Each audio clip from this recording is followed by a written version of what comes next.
There's no Six Nations this weekend, but we do have a full round of URC fixtures.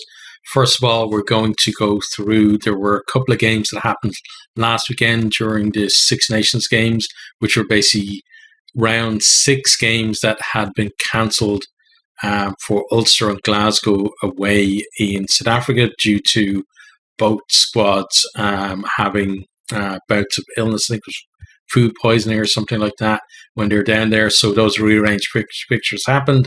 The first one was the Sharks 24, Ulster 31. So big win there for Ulster in that push, to get back on form, but also to keep the pressure on the Stormers there near the top of the table. Sharks started the game really well, though. Williams scores a first-minute try. They did get a try bonus point and a losing bonus point out of the game, but Ulster also got the try bonus point, so 5 points to them, 2 to the Sharks. Cooney started over Doak, and actually his boot proved to be the difference between the teams. Both teams scoring 4 tries, but he scored a couple of penalties and converted. Got more conversions basically to basically just eke that out a little bit for Ulster. Tom Stewart continues his try scoring form, scored 2 tries in that one, and they're kind of getting a little bit they still have to worry a little bit about Glasgow behind them, but they've got a bit of breathing room there, and they're probably going to start looking up the table towards the Stormers rather than down to the chasing pack now. Also, we had the Lions 35, Glasgow 24, and that's kind of part of what helped Ulster as well to get that little breathing room, because Glasgow could have potentially overtaken them, I think, in the table if the results had been the other way around.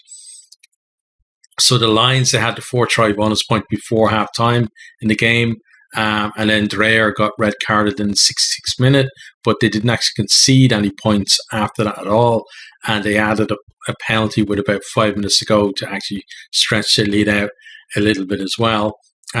Glasgow, they did get themselves a 4 try bonus point out of the game, but they couldn't close the gap after the red card. So well done to the Lions there, really, for kind of keeping them at arm's length with one man less. And they really did kind of just left themselves too much to do after that first half where the Lions kind of raced ahead. Glasgow, they got, I think it was a couple of tries in the second half to try and come back, but the last try was like in the 61st minute. So, just too much for them to do in the end, even with a man advantage. We'll have a quick look at the table now. So first we have Leinster still leading the way, 66 points. Mathematically they can still be caught and overtaken, but let's be realistic. They're not going to finish anywhere other than first, once the regular season is over. Stormers then in second place there with 54 points. And then they have behind them Ulster, as I said, probably looking to close that gap after kind of the poor run of form there over December, kind of left them a lot to do, but they seem to be coming back to decent form. Glasgow then in 4th place.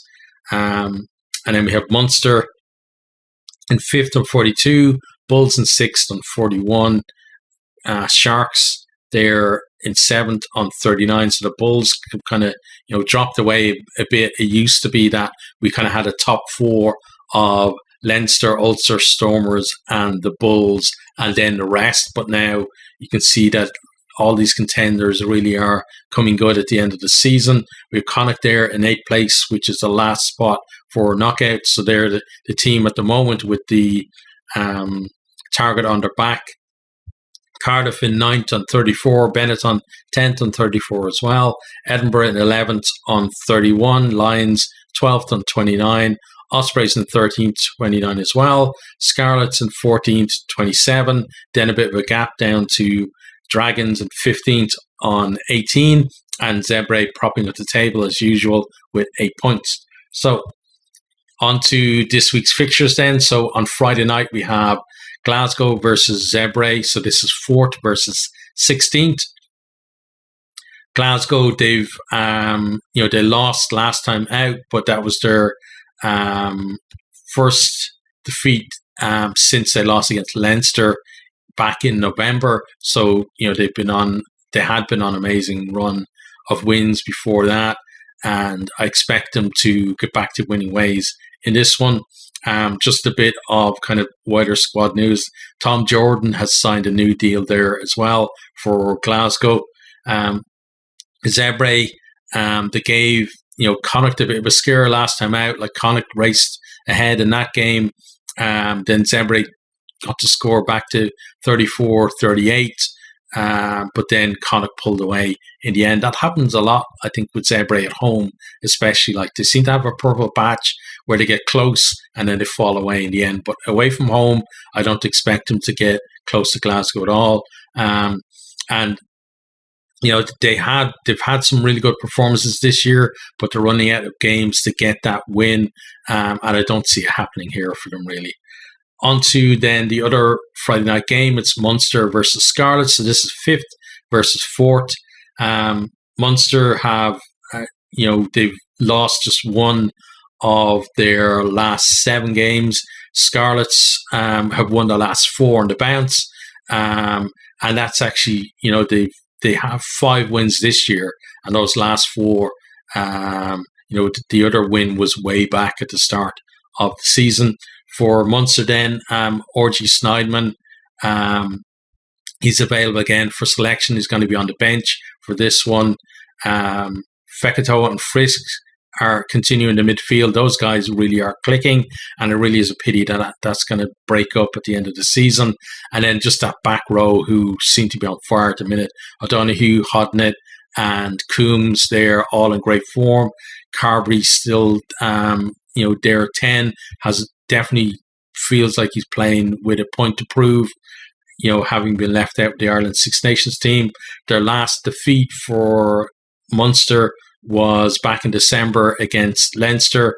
And although these two teams both won their last 4 games, I think home advantage in Musgrave Park will help Munster a lot in that one. And it's good to see them also going down to Cork for this game rather than everything being up in Thomond.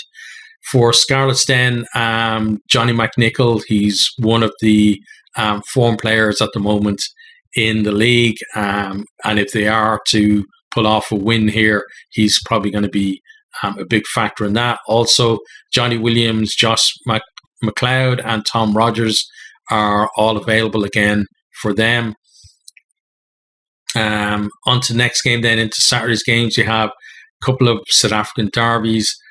First one is the Stormers versus Sharks. So Stormers have won the last 2 on the bounce, and they've won 5 of the last 7.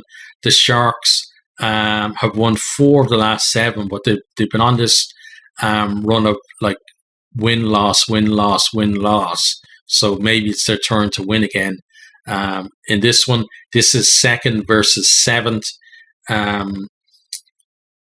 Again, no box available for any of the South African teams, I think, because I think they're still in camp. It's going to be another big game for the Stormers. They're going to want to fend Ulster off there for 2nd place. Just some wider news as well. John Dobson has signed a new 4-year deal as head coach for them, and they've also actually signed a new tenant agreement for the DHL stadium in Cape Town. For the Sharks then, Neil Powell was talking about, after the game against Ulster, that they're going to have to improve their restarts. He felt that they weren't that good there. And also their maul defence, because Ulster scored 3 tries from that. Stormers, they are, of the South African teams, probably the one that like to throw the ball around the most, but they do have a pretty strong maul as well. So it's something definitely the Sharks are going to have to improve on for that game. The other South African derby then, we have the Bulls versus the Lions. The Bulls, they've lost their last 2. They've won 3 of the last 7. Lions won last time out against Glasgow. Really great win for them. They've only won 2 of the last 7, including that one. This is 6th versus 12th. So just for the Bulls kind of thing, Jake White, he was talking about this game. He kind of likened it to the Merseyside derby in football. So Liverpool versus Everton. And saying that bragging rights are on the line for this one. So this is a big game for these two teams. And also, just kind of wider news, Mornay Stain is going to be retiring at the end of the season. And Bulls have announced that they're basically giving a benefit year to Mornay. So the 1 rand of every ticket sold between January and June for Bulls games will go to the MS10, I think it's MS10 fund, right? Mornay Stain 10 fund, or it's something like it's a fund or a some kind of organization that he set up. Then on the Lions point of view, like as I said, they had a decent win last time out, but for them, really then in 12th now, every game is a must-win from here out if they want to sneak in to the knockout stages. Then next we have Edinburgh versus Leinster. So this is 11th versus 1st. Edinburgh, they've won just 1 of their last 7 games. Leinster 7 in a row. They've actually done 14 in a row. Edinburgh, they've kind of fallen away. You know, they had that earlier in the season where they were the top Scottish team, and they've really got to rediscover some form if they're going to not only get into the knockout stages, but potentially, you know, they'd have to get up to 7th, I think, to qualify for the Champions Cup as well. So a big task ahead of them, and with the league leaders unbeaten coming to town, it just gets harder again. Mark Bennett has signed a new 2-year deal for them, and also Angus Williams has signed on for another year too there. Leinster has said they're 14 from 14 so far, and will be looking to make that 15 from 15 here. It's hard to see them not winning this one, but with Leinster, I think whenever they lose, it's a shock anyway. So it's as good as any place, any other place for them to get that first loss of the season. Leo Cullen was talking about Jason Jenkins. So he came through the Dragons game pretty well. He was obviously just returning from injury, and he should be available for this game. Also, Kieran Frawley has increased his training load, so he's getting closer to coming back into the reckoning. But Joe McCarthy is out for 2 more months. He's had a procedure there, so it's definitely 2 months out for him. Leo Cullen signed on a new 2-year contract for Leinster, so it's good to see him sticking around. With Stuart Lancaster leaving for Racing at the end of the season, a bit of continuity there won't hurt Leinster. On to then next game, Ospreys versus Benetton. So this is 13th versus 10th. So 2 teams who are outside the knockout top 8, looking to boost their hopes. And it's going to be at the cost probably of the other team who may not make it if they lose this one. So Ospreys, they've won 3 of the last 7. They lost last time out though. But they have won 16 of the 20 games between these two. And Benetton have actually only won 1 of the last 12 visits to Wales. So Ospreys will feel confident that they can get the job done. They also have Rhys Davis and Kieran Williams available. They're back from Wales duty for this game, and will probably link back up with the Welsh squad then for the Italy game after this weekend. In terms of Benetton then, Albanos, he got sent off last time out. For Benetton, He's gotten himself a 2-week ban, so he misses this game and the visit of the Lions when they play at home in the next round. Next, then we have Dragons versus Connacht. So this is 15th versus 8th. Dragons, they've lost the last 7. Connacht, they've won the last 3. They've won 4 of the last 7. Dragons have Leon Brown, Bradley Roberts, and Aaron Wainwright back from Wales duty for this game as well. They haven't, though, won since round 7 back in October, and that was against Zebre. So, they've had some close calls and some decent performances, but performances even, I think, have fallen away a little bit in recent rounds too. So they really do want to get back to form, but Connacht are actually in decent form coming here. So it's going to be another tough evening for them, I feel. Connacht then, they're making a bit of a charge for the knockouts and possible Champions Cup as well. If they can get themselves up to 7th, they would qualify for the Champions Cup, obviously 7th by the end of the season. And then just some news that come out there as well. So Kieran Marmion is going to leave at the end of the season. So he's going to Bristol Bears. He's been 11 seasons at Connacht. Great servant for them. He was the scrum half, I think the top scrum half for them, right, when they won the All Pro 12. So kind of sad to see him leaving, but maybe it's an opportunity for a young player to stake a claim for a position there from next season. Also, Peter Wilkins has been given the reins.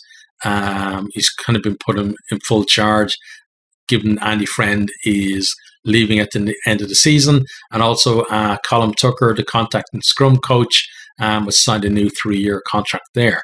So the last game then that we have on of this round is Cardiff versus Ulster. So this is 9th versus 3rd. Cardiff won last time out.